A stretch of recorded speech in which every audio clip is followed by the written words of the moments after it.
Pakaigan, sinusulong ng Department of Interior and Local Government at Metro Manila Development Authority ang partial parking ban sa mga kalye sa NCR. Sang-ayon diyan ng Metro Manila Council pero ang bawat LGU raw dapat ang magtakda ng mga patakaran. May unang balita si Darlene Kai.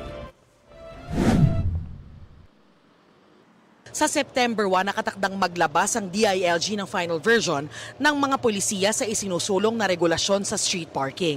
Ang nais dito ni DILG Secretary John Vic Remulla, bawal mag-park sa mga pampublikong kalye sa Metro Manila mula alas 5 ng madaling araw hanggang alas 10 ng gabi.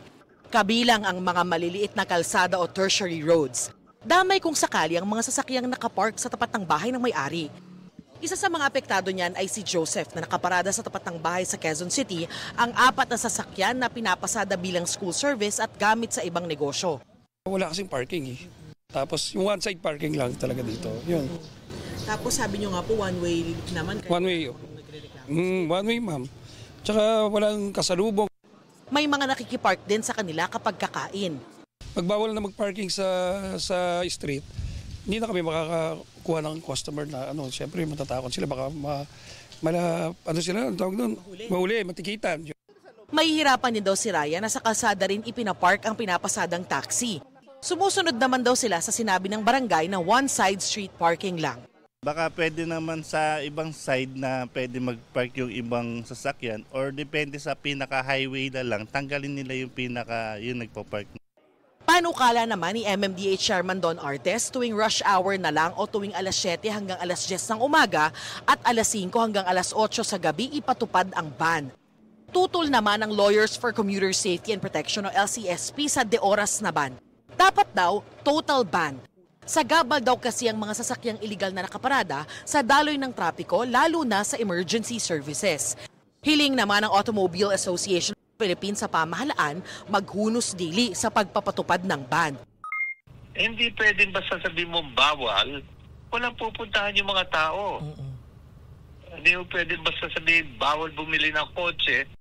Dapat daw magkaroon muna ng parking facilities, lalo't marami raw bahay, apartment o establishmentong naitayo na ang walang sariling parking area. Kailangan mag-set up naman ng government, local government, ng mga parking buildings or parking lots. Kasi saan papark yung nabili na nila yung kotse. Pero nakatira na sila sa isang apartment na wala namang parking. So, anong mangyayari? Noong 2022, ipinanukala ni Marinduque Representative Lord Alan J. Velasco na i-require sa pagpaparehistro ng sasakyan na magkaroon muna dapat ng sariling parking space. Ngayong 20th Congress, naghain ng parehong panukala si Capiz 2nd District Representative Jane Castro. Para naman kay Metro Manila Council President at San Juan City Mayor Francis Zamora, suportado nila ang panukalang ito ng DILG pero sana raw wag sa lahat ng kalye ipagbawal ang parking. Yung mga kalye na hindi naman natin matuturing main roads o secondary roads at yung mga kalye na hindi naman po bahagi ng mabuhay lanes, maaaring minsan po ay one-side parking, maaaring minsan po ay oras lamang ang pagparada. Mainam daw kung hahayaan ang LGU na maglatag muna ng panukala sa mga kalye sa kani-kanilang lungsod. Yan din naman daw ang plano ng MMDA na 1 buwan daw pag-aaralan ng panukalang ito. Ito ang unang balita. Darlene Kai para sa GMA Integrated News. Igan, mauna ka sa mga balita, mag-subscribe na sa GMA Integrated News sa YouTube para sa iba't ibang ulat sa ating bansa.